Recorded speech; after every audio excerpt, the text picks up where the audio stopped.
Magandang umaga, Pilipinas. Live mula sa Pag-asa Weather and Flood Forecasting Center, narito ang latest sa ating panahon. Sa ating balita, naging maulan ang bunga na Biyernes para sa ating mga kababayan na kikiisa sa kapistahan ng Itim na Nazareno. Ayon sa Pag-asa, ang mga pag-uulan na ito ay dulot ng umiiral na northeast monsoon na nakakaapekto po sa buong Luzon. Asahan na magpapatuloy ang light rains na ito sa Metro Manila sa mga susunod na oras, pati na dito sa may Cagayan Valley, Cordillera, Calabarzon, Bicol Region at probinsya ng Aurora. Ang nalalabing bahagi ng Luzon makakaranas lamang ng isolated cases na mahihinang pag-uulan.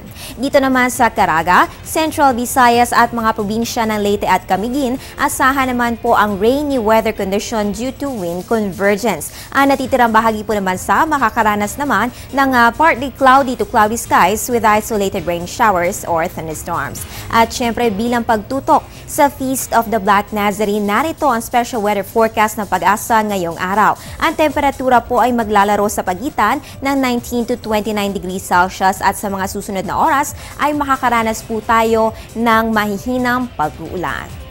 Magbabalik po kami makalipas lamang ang isang paalala. Tatanungin ko ang lahat ng nararapat itanong. Tatanungin ko sina Manong at Manang, mga kaibigan at katrabaho, Si Obama at ang barangay tanod. tatanungin ko ang mga taong dapat tanungin para sa mga bagay na dapat ipaliwanag. Para sa bansang kailangan magtanong. para sa kinabukasan ng ating bayan.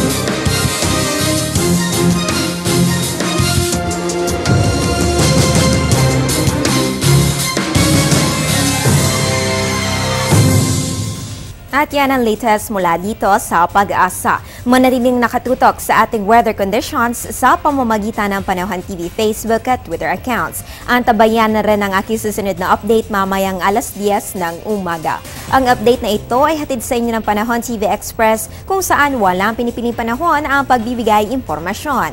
Ako po ang inyong weather girl April Enerio. Magandang umaga.